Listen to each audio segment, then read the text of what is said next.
Bien, c'est parti. Alors, dans cette vidéo, je vais parler du package DataTable pour Python, hein. J'ai mis la page là, vous avez l'adresse qui est là, hein. Voilà, bien. Et en fait, c'est un package de manipulation des données, des data frames en fait, hein, voilà, si je résume ça très simplement. Et son intérêt, c'est qu'il est très performant. C'est-à-dire qu'il sait manipuler des très grandes bases, voilà, avec une rapidité relativement satisfaisante. Très satisfaisante même en fait, hein. J'essaie d'édulcorer les choses, mais si, elle est vraiment performante. Voilà. Notamment parce qu'elle est capable de paralyser les traitements. Voilà. Alors, bon, je suis à fond en ce moment hein, dans les performances en Python. Pourquoi? Parce que j'aimerais attirer enfin, l'attention de mes étudiants là-dessus, hein.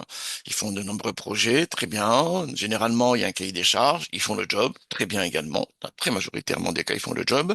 Voilà. Mais il manque un peu les fignolages. Et dans le fignolage, justement, il y a quelque chose qui est pour moi important. C'est un, la capacité à traiter des grandes bases, voilà, et d'avoir des temps de traitement qui soient gérables. C'est-à-dire qu'on clique, ça prend pas des plombes, quoi, si vous voulez. Voilà. Alors c'est dans ce cadre-là, donc j'avais fait beaucoup de tutos sur le calcul parallèle et tout ça, hein. Et il y a aussi les technologies, les outils, et notamment il y a les packages de manipulation de données qui me paraissent intéressants. Et notamment, justement, j'avais parlé de Polars. Voilà. Donc, récemment, là, j'avais parlé de Polars, qui est un package qui est très bien. Voilà. Alors, le gros avantage de Polars, c'est que déjà, il est très performant. Voilà, il est très rapide, hein. J'avais montré, hein. J'ai mis en ligne tout le matériel pédagogique. Donc, vous avez les fichiers, vous avez, le notebook et vous avez un tableau avec où je recense les temps de calcul. Mais comme vous avez le notebook, vous pouvez répéter vous-même l'expérimentation. Vous avez le fichier environnement, YAML, vous avez le notebook, vous avez les données, répétez sur votre machine. Vous verrez comme ça ce qu'il en est. Ça, c'est vraiment très important. Moi, généralement, quand quelqu'un me dit, moi, j'ai eu tel résultat, si j'ai pas les codes sources, si j'ai pas les données, ben, j'écoute même pas. Ça sert à rien. C'est du temps perdu. Et on a beaucoup de choses à faire par ailleurs. Bien. Alors, j'avais aussi parlé de DuckDB, qui est extrêmement performant également, qui est reconnu comme tel, hein. J'ai vu plein de documentation qui en parlent. Voilà. Alors, moi, je l'avais exploré surtout parce qu'il y avait un aspect qui m'intéressait, moi.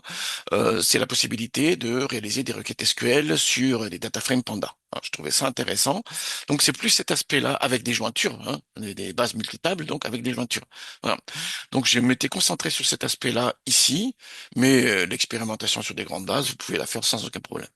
J'avais testé un peu par ailleurs. Mais bon, je veux pas que le message soit brouillé dans une vidéo. Je veux que la vidéo, il y ait une trame claire avec un objectif. Voilà. Une vidéo avec plusieurs objectifs, généralement, on perd les personnes avec ça. Bien. Alors, donc Data Table m'intéresse et vous avez la page GitHub qui est là. Donc, la page GitHub qui est là. Donc, la dernière version date de décembre 2023. Et surtout, ce qui est intéressant, c'est que, en réalité, il est très fortement influencé, hein, c'est écrit là. Il est très fortement influencé en fait, par le package DataTable, data.table pour R, qui est particulièrement performant. Voilà. Alors justement, j'avais déjà travaillé dessus. Il y a quelques années de ça, en 2019, j'avais fait un tutoriel où justement je comparais R et Python. Mais non, je compare pas R et Python, je compare les packages de manipulation des ensembles de données, des données tabulaires de R et Python. Et à cette occasion-là, j'avais travaillé sur une base qui fait 9 millions d'observations et 42 variables. En fait, c'est la base enfin, KDD Cup 99, Challenge KDD Cup 99, que j'avais dupliqué, hein, voilà. Donc deux fois, hein. Elle était 4 millions à la base, et en le dupliquant, on est passé à 9 millions. Donc 4 millions 8 à peu près, hein. OK. Et à cette occasion-là, j'avais comparé, donc on a bien, il y a les programmes qui sont là, il y a les données qui sont là, il y a le didacticiel qui est là. Et dans le didacticiel, voilà, je montrais les temps de traitement et effectivement, DataTable va surclasser les autres, mais réellement surclasser les autres outils, hein, notamment en Panda Python. Ok, mais bon, ça c'était en 2019, petit 1, et petit 2, là c'était pour R. Donc je me suis dit, bah, il faut que je regarde qu'est-ce qui se passe avec DataTable aujourd'hui. On est en 2025, là, 16 janvier 2025, on voit bien la date qui est là, hein, voilà, avec le DataTable pour Python cette fois-ci. C'est-à-dire cet outil-là, avec la page GitHub qui est là. Voilà. Très bien. Alors, bon, avant de commencer, il y avait quand même il y a un petit hiatus. C'est que ça, c'est un élément important, c'est que DataTable, voilà, est performant, on va le voir, hein, mais il a une syntaxe très particulière. Voilà. Et il faut s'y adapter, hein.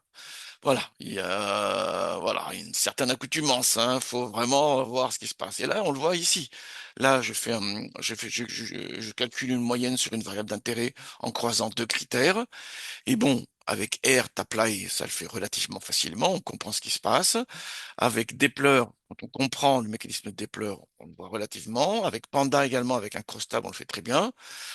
Avec DataTable, c'est un peu bon, il faut comprendre. Il faut comprendre. Il faut comprendre. OK. Alors, c'est un inconvénient, mais en réalité, pas tant que ça. Pourquoi? Parce que ils ont fait un effort de documentation. Les promoteurs du package ont fait un effort de documentation.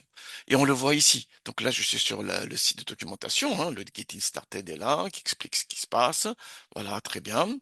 Et vous avez le user guide qui est là, qui, voilà. Donc moi là, quand j'ai essayé de faire le tuto, mais je l'ai fait de manière relativement simple, très rapidement. Il suffit de lire la doc tout simplement. D'autant plus que ils font le parallèle avec Panda. Donc vous avez une section là, vous avez vu, hein, ils font le parallèle avec Panda. Donc vous avez un tableau où vous avez d'une part ici sur la colonne de gauche les commandes Panda et la colonne de droite les commandes data table correspondantes, hein, pour obtenir le même résultat. Ah bah ça, du coup, ça rend les choses plus faciles. Donc moi, qu'est-ce qui se passe? Je connais un peu Panda. Table, j'ai pratiqué il y a 6 ans, du coup, en 2019, il y a 5 ans. Voilà, presque 6 du coup. Voilà. Mais bon, après, j'ai oublié parce que j'utilise pas au jour le jour Table. Bah, il m'a suffi de regarder la doc ici, de regarder le parallèle qu'il peut y avoir entre Panda et Table, et au fil du temps, bah, j'ai fini par comprendre exactement comment l'utiliser. Voilà. C'est ce qui m'a permis de lancer les traitements. Voilà. Donc l'idée, c'est quoi? C'est d'essayer de reproduire ce tutoriel-ci, mais en utilisant le data table pour Python cette fois-ci, et de mesurer les temps de traitement. Et une fois qu'on aura mesuré le temps de traitement, on fera la comparaison avec Panda d'une part et Polars, hein, qui s'était avéré très performante à l'époque, hein, quand j'avais testé. Allons-y. Donc les données sont là, hein. C'est les données KDD Cup 99 avec ces observations-là et ce nombre de variables. Donc 9 millions d'observations, ça commence à devenir intéressant, hein. Bien. Alors, qu'est-ce que j'ai fait par ailleurs? J'ai créé un environnement pour être sûr. Donc, j'ai créé un environnement en data table. Je mettrai le fichier YAML sur le site web, hein.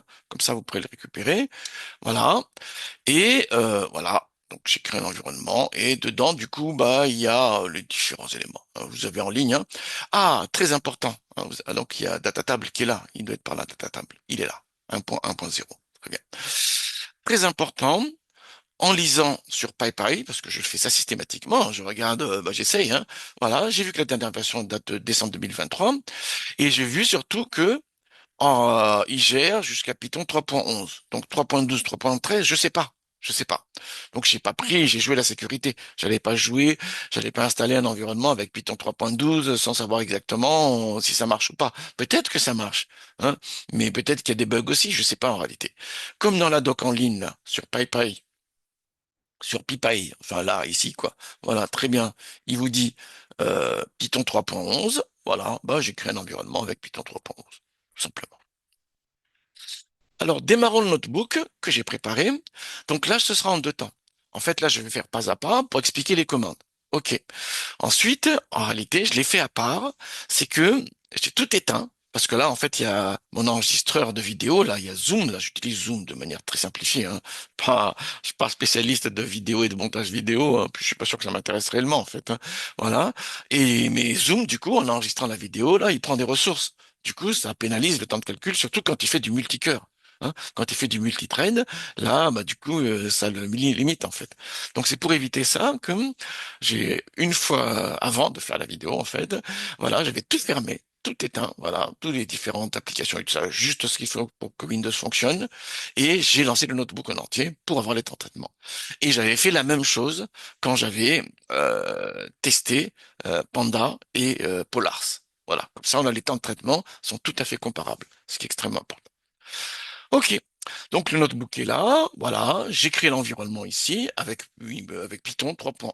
Vous avez bien vu, hein. J'allais dire Windows 3.11 qui ramène là. Ouh. Bon, hein, je ne vais pas faire de commentaires sur Windows 3.11. Allons-y alors. Donc, je vérifie le numéro de version, comme d'habitude, et on a la 1.1.0. Nickel. Je change le dossier par défaut. Pourquoi? Parce que les données sont là. Vous avez les données qui sont là et vous avez vu la base. Elle fait ben, 1 giga 5. Voilà, voilà, quelle idée, voilà. 1 giga 5. Bon, c'est intéressant. On va voir. Très bien. Alors, j'importe les données et j'ai mis un compteur de temps ici. Ah, très bien. Donc, il lance les calculs, voilà. Et il a chargé la base. Très bien. Donc, j'affiche les premières lignes. Et là, il y a une information intéressante. Donc, avec l'instruction magique, la time, qu'est-ce qui se passe? Il a mesuré le temps de calcul. De deux manières. Un, c'est l'utilisation des TPU, du CPU, voilà. Et là, c'est le temps total entre le début et la fin de l'exécution. Et ce qui est très intéressant, c'est que le temps total entre le début et la fin est plus petit que le temps d'utilisation de CPU. Pourquoi? Parce qu'il fait du multithreading. C'est ça. Hein. Il parallélise les traitements. Il parallélise donc les chargements du fichier et donc il utilise plus de CPU parce qu'il utilise plusieurs cœurs. Hein. Donc c'est pour ça que le temps total, enfin le temps CPU paraît élevé. Mais en réalité, le temps entre le début et la fin est plus faible, justement parce qu'il a paralysé des traitements. Ça montre bien cette capacité-là. Ça montre bien cette capacité-là. Bon, alors le type d'objet, du coup, c'est quoi? C'est un frame de data table. Ok, bon, l'équivalent d'un data frame panda, en fait. Hein. Très bien, l'équivalent, c'est pas le même. Pour avoir les dimensions, ben, j'ai fait un shape simplement et on a bien 9 millions d'observations et 42 descripteurs. Alors, je liste les variables. Ah, très bien, on a bien les variables qui met dans un tuple, là, vous avez bien vu, hein. On a bien les variables, voilà, de V1 jusqu'à V42, très bien. Et pour avoir les types de variables, voilà, je fais une boucle sur chaque colonne, voilà, que je récupère dans le nom, là. Et pour chaque colonne, voilà, avec cette syntaxe-ci, vous avez vu, hein. Donc la syntaxe est assez particulière, là. Voilà, je récupère le type. Allons-y. Et voilà. Donc la première colonne, c'est un entier 32 bits, chaîne de caractères entier. Certains sont des booléens, voilà, certains, ainsi de suite, ainsi de suite. Voilà, certains sont des flottants, des réels, ainsi de suite. Ok. Alors, une fois que c'est fait ça, du coup, je vais reprendre cette trame-là. Hmm. Je vais faire un fil, donc le chargement de fichiers, si vous avez vu, hein, c'était 3 secondes. Là, ça a bien évolué depuis. Bon, c'est pas la même machine non plus. C'est pas la même machine non plus. Quand j'avais ça, j'avais une autre machine qui était moins performante. Hein. Ouais, d'accord. Donc là, les temps sont pas vraiment comparables avec aujourd'hui. C'était 3 secondes, là, vous avez vu. Hein. OK. Donc, je vais faire filtrage, moyenne, filtrage plus moyenne, tri, comptage des valeurs.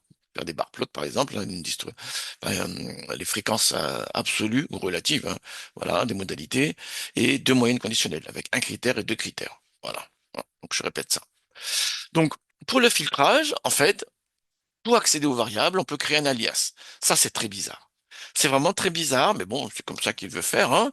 C'est ce qu'il appelle les F expressions.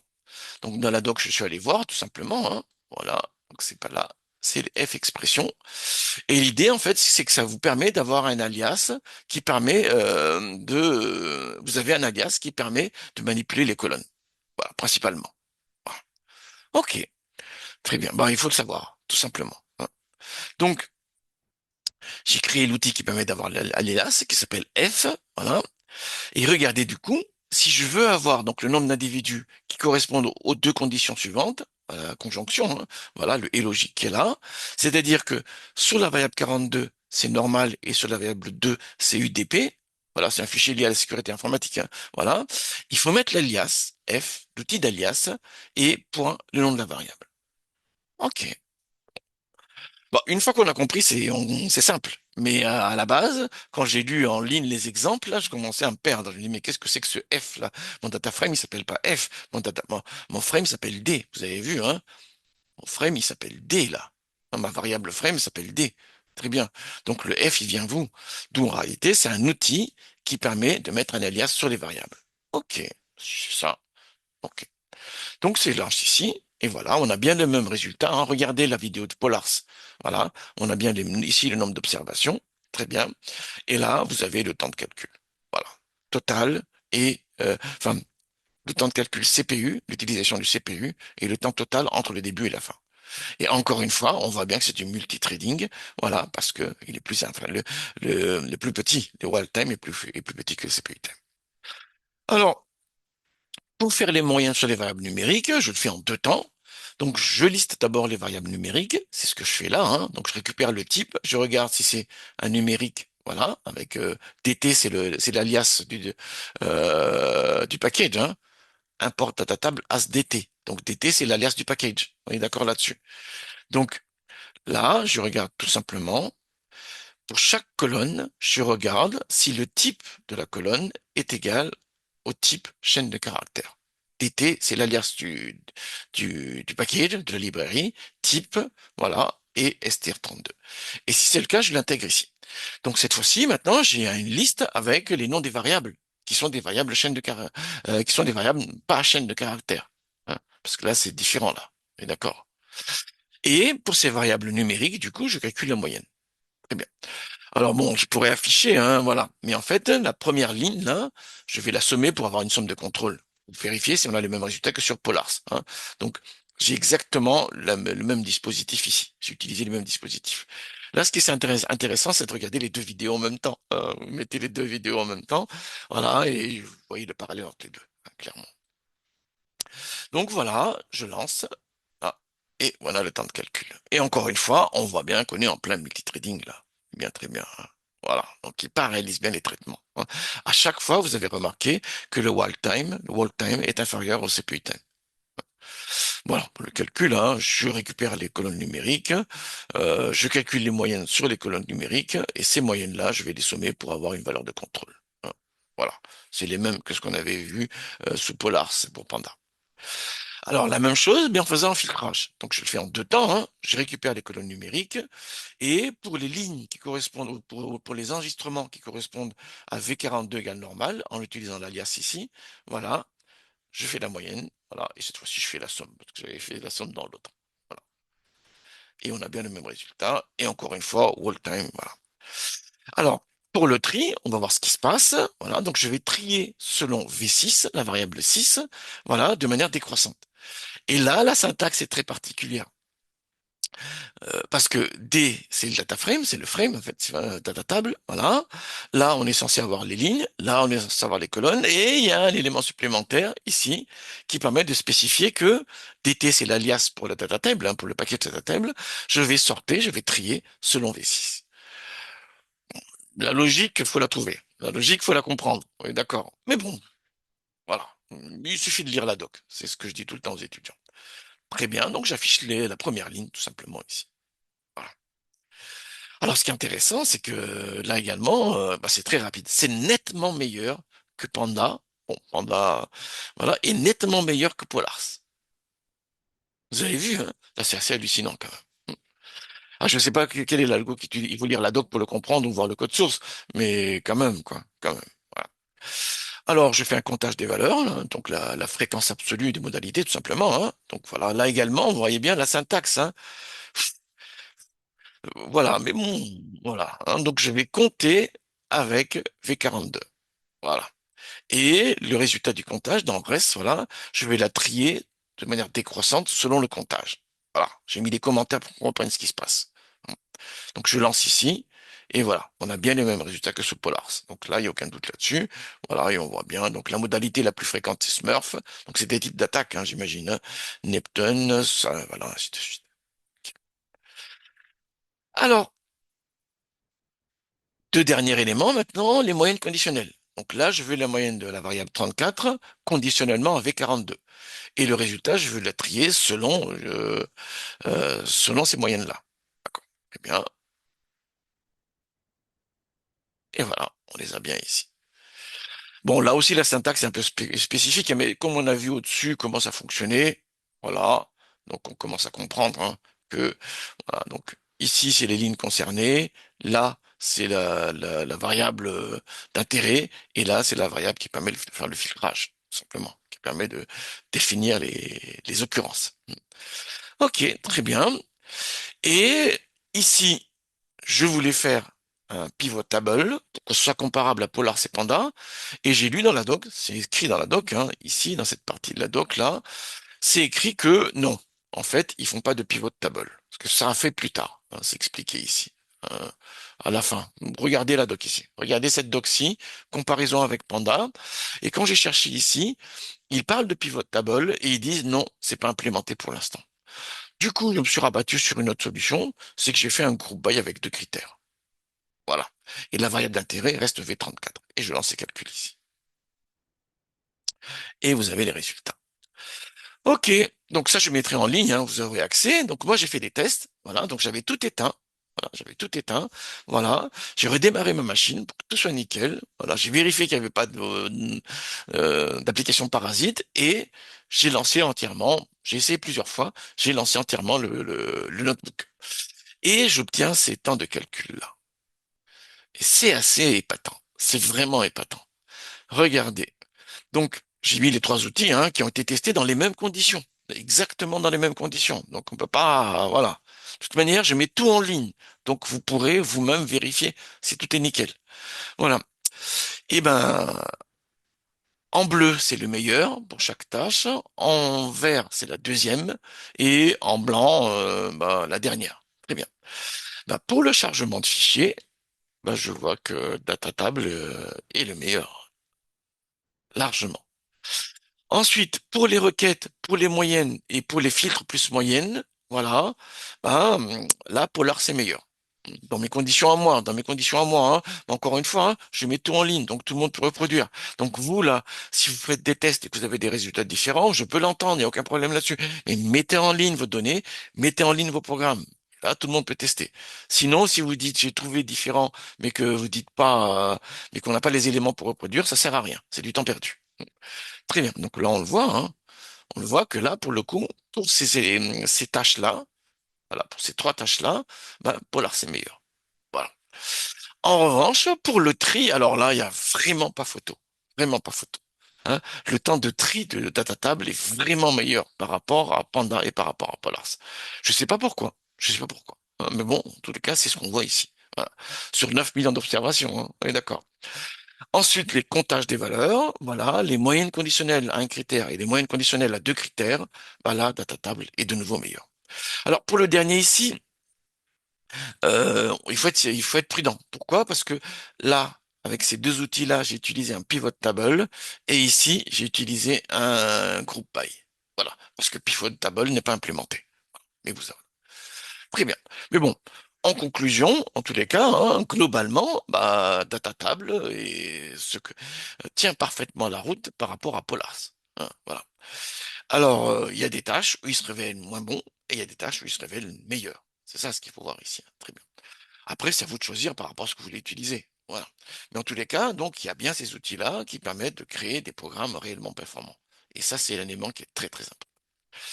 Le seul bémol, encore une fois, c'est le fait que DataTable a une syntaxe un peu particulière. On est d'accord là-dessus. Hein. La syntaxe est assez particulière. Mais vous avez une documentation qui est très bien faite, qui est là. Vous avez l'adresse qui est là. Hein. La documentation est très bien faite, d'une part. Et d'autre part, pour les fans de Panda, vous avez un tableau qui fait les correspondances entre les commandes Panda et les commandes DataTable. Vous n'êtes pas perdu. Et moi, en vérité, ça m'a pris très peu de temps. Hein. J'ai regardé un peu, voilà. Et bon, en lisant un peu la doc, voilà. J'ai regardé un peu aussi Copilote, hein. Mais parfois Copilote donne des solutions qui sont pas les bonnes. Très bien. Mais bon, avec Copilote d'un côté, moi j'utilise plutôt Copilote, voilà. Et la documentation, on s'en sort très bien. Et encore une fois, on a des performances qui, dans certaines circonstances, sont vraiment épatantes. Vraiment épatantes. Voilà. Excellent travail à tous.